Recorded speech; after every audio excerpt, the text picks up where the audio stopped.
Olá, bom dia! A edição de hoje começa com uma boa notícia. O governo federal estuda a criação de uma Black Friday patriótica em setembro para incentivar o comércio e o turismo interno com descontos nos preços.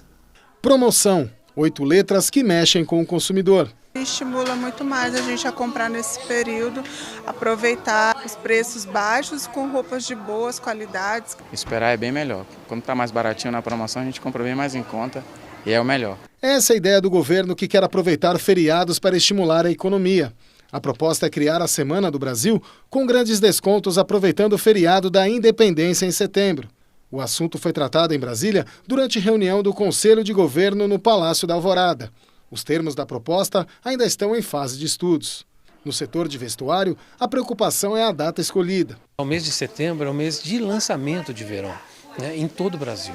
Então, normalmente, logo no lançamento, muito difícil você poder fazer promoções muito especiais. O setor calçadista vê com bons olhos a iniciativa. Qualquer ação efetiva, seja Black Friday, por parte do governo, qualquer ação que busque incentivar o consumo, ela é muito bem-vinda. Além do varejo, o governo federal quer estimular promoções no setor hoteleiro para incentivar o turismo interno.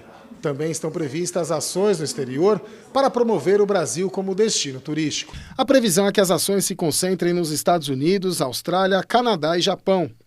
A ideia do governo teve como inspiração a Black Friday tradição americana, que acontece na última sexta-feira de novembro, um dia depois do feriado de Ação de Graças. No Brasil, a Sexta-feira dos Descontos começou em 2010, focada no mercado eletrônico. No primeiro ano, movimentou 3 milhões de reais. Em 2018, foram mais de 2,5 bilhões de reais. A Black Friday, na verdade, ela já se consolidou para o comércio eletrônico como o mês mais importante que existe. Então, também, quando a gente avalia a série histórica, faturamento real de vendas online, a maior parte do faturamento está localizada no mês de novembro.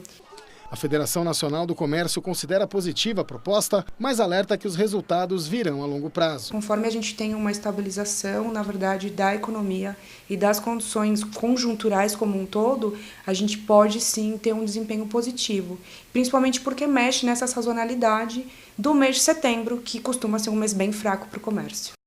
É preparar aí, né? O segundo semestre mal começou e já tem gente pensando nas compras do fim de ano. Absurdo? Não. Para os especialistas, isso se chama planejamento. Se você pretende entrar em 2020 com as finanças em dia, precisa repensar os seus gastos agora. Quando o assunto é orçamento, a economia deve ser uma forte aliada. Neste mês de julho, começou o segundo semestre e é uma boa hora para se planejar. As pessoas podem se programar melhor, sobretudo para os gastos que vêm no final do ano, como Natal, né, para que possam fazer essas compras à vista. E comprando à vista, vão comprar mais barato. Para quem tem dificuldades, uma dica é colocar todos os gastos no papel e o que pode ser economizado nos próximos meses. A gente recomenda a todos que façam esse planejamento, colocam no papel tudo que tem a receber, todas as despesas previstas já programadas e deixar uma reserva para essas eventuais despesas que podem vir, como doenças e outras coisas que podem ter na casa, por exemplo, um eletrodoméstico que estragou, etc. A boa notícia é que neste segundo semestre a inflação sofreu uma queda e foi mais baixa do que foi previsto no início deste ano. E quem quiser fazer as compras não é necessário pressa não, viu? Porque o índice vai se manter ao longo de 2019. Então a inflação em queda é um bom momento para o consumidor, né? Ele sempre perde muito com a inflação. E com a inflação baixa, a tendência dele é poder fazer compras melhores. Ele não precisa comprar com muita antecedência, porque ele pode ter certeza que ele pode aguardar, ter o dinheiro para comprar à vista e vai comprar pelo mesmo preço. Em contrapartida, também os juros também estão caindo. O Banco Central só está aguardando a aprovação da reforma da Previdência para reduzir a taxa Selic. Então já é praticamente certo que agora, até o final do ano, nós teremos mais 2 ou 3 quedas da taxa de Selic, que vai ajudar também ao consumidor, porque ele vai ter empréstimos, financiamentos e parcelamentos em melhores condições, né? E um outro fator, o cadastro positivo, que também vai fazer com que as pessoas tenham, os bons pagadores tenham melhores condições na hora de comprar a prazo no comércio ou na hora de financiar no banco, numa financeira, porque esses empresários vão ter a visão da forma de pagamento dessa pessoa. Nos Nos dias de hoje, nós somos bombardeados de informações. Basta pegar um celular, por exemplo, e lá vai estar uma rede com todo tipo de conhecimento. É até difícil acreditar que, justamente pela desinformação, o número de pessoas infectadas pelo vírus da AIDS tenha aumentado no Brasil. A falta de diálogo entre pais e filhos, a proibição de se falar do assunto nas escolas e a falta de políticas públicas contribuem para este cenário. Década de 80. O mundo estava alarmado com uma doença recém-descoberta, a AIDS. Seus sintomas, visíveis, mostravam a fragilidade dos homens diante de um vírus. O assunto estava na mídia. Toda uma geração tinha medo da doença. Foi nesse contexto que Francisco recebeu o diagnóstico. Para ele, parecia uma sentença de morte. Você só via pessoas conhecidas, importantes, morrendo. Por que eu, um funcionário de carteira assinada, não ia morrer? Então, a primeira coisa que eu fiz foi comprar um jazigo. Francisco já convive com a doença há 36 anos. Durante esse tempo, acompanhou uma verdadeira revolução no tratamento da AIDS. Dos 10 medicamentos que tomava por dia, hoje ele precisa de 3 comprimidos e leva uma vida ativa. Hoje não tem tantos problemas como antigamente. Tinha lipodistrofia, tinha um envelhecimento precoce, tinha a questão de você diminuir até de tamanho, né? Mas hoje é como que é uma medicação de uma nova geração, então eles têm menos efeitos do que antigamente. Existe muito a ser comemorado. Além dos avanços no tratamento, a consciência sobre a prevenção cresceu e o estigma sobre quem tem a doença é menor. Mas dados recentes publicados pela ONU são preocupantes. Aqui no Brasil, o contágio cresceu 23% no último levantamento, puxando o aumento da América Latina, que foi de 7%. No período anterior, havia acontecido uma redução de 3%. O aumento mostra também que alguns grupos estão mais expostos. Tem aumentado em áreas bem específicas, em áreas muito complicadas, que é jovens, principalmente homossexuais masculinos jovens, mulheres trans e mulheres jovens também, por razões as mais diversas, né? Eu acho que o pano de fundo pior é a vulnerabilidade social. Você pensar uma população grande, exposta, sem emprego, morando na periferia, sem acesso a nada, sem informação, realmente essa vai ser uma população muito fácil de ter risco acentuado. As pessoas, pode ser que inconscientemente pensem, olha, se acontecer alguma coisa eu tenho tratamento.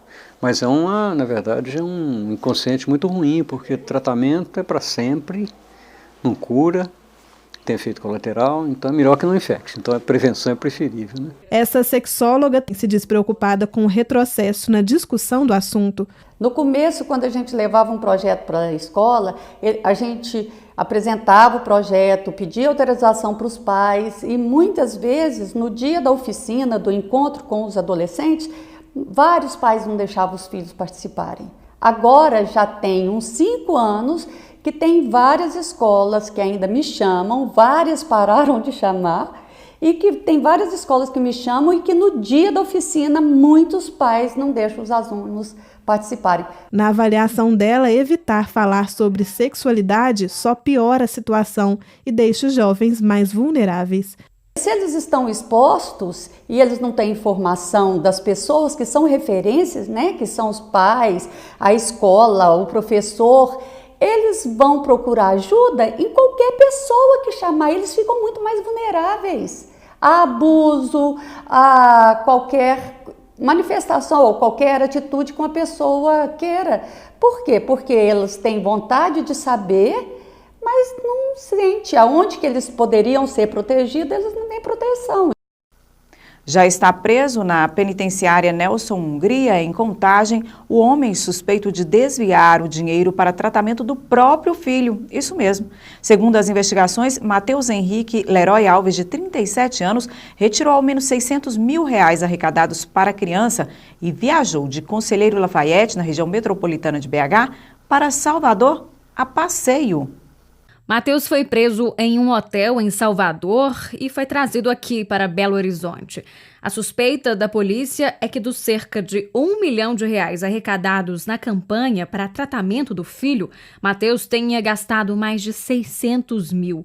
Em um único dia, ele chegou a sacar R$100 mil em espécie. Segundo o delegado que investiga o caso, a própria mãe denunciou o pai da criança. E de uns tempos para cá, a mãe começou a notar um comportamento diferente do pai e procurou a Polícia Civil, registrando essa estranheza no comportamento e o afastamento dele do lar, né? Iniciamos as investigações, pedimos a ela que apresentasse os extratos bancários das 4 contas que eram utilizadas para a campanha e, para surpresa de todos, tinha sido sacado uma alta soma em dinheiro, tá? Feitas várias transferências das contas da campanha para a conta pessoal do próprio genitor do João Miguel, e isso causou profundo pesar na mãe, que ficou incrédula, não acreditou que o próprio marido estava fazendo aquilo com o filho.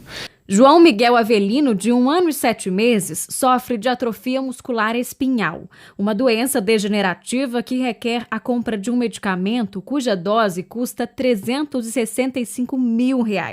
A campanha nas redes sociais para ajudar o menino contou com o apoio dos moradores de Conselheiro Lafayette, na região metropolitana de Belo Horizonte, além de celebridades e até mesmo da polícia. Matheus pode responder pelos crimes de estelionato, abandono material e lavagem de dinheiro. Ele utilizou de um dinheiro arrecadado mediante a campanha para uma finalidade diversa daquela para a qual foi arrecadado, que era a compra do medicamento para o seu filho, né? Então, ele enganou toda a população de Conselheiro Lafayette e região, todas aquelas pessoas que se engajaram na causa e doaram dinheiro para o João Miguel foram enganadas.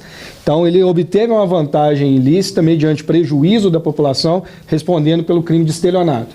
Além disso, o abandono material da família, ele abandonou o lar e foi para Salvador, né, mentindo para a esposa, inclusive, dizendo que estava fazendo um curso em Belo Horizonte. Então vai responder por esse crime de abandono material. E, além disso, a Polícia Civil vai rastrear o dinheiro para ver onde ele foi investido, para estudar aí se é o caso também de uma lavagem de dinheiro por parte dele. Absurdo isso, né?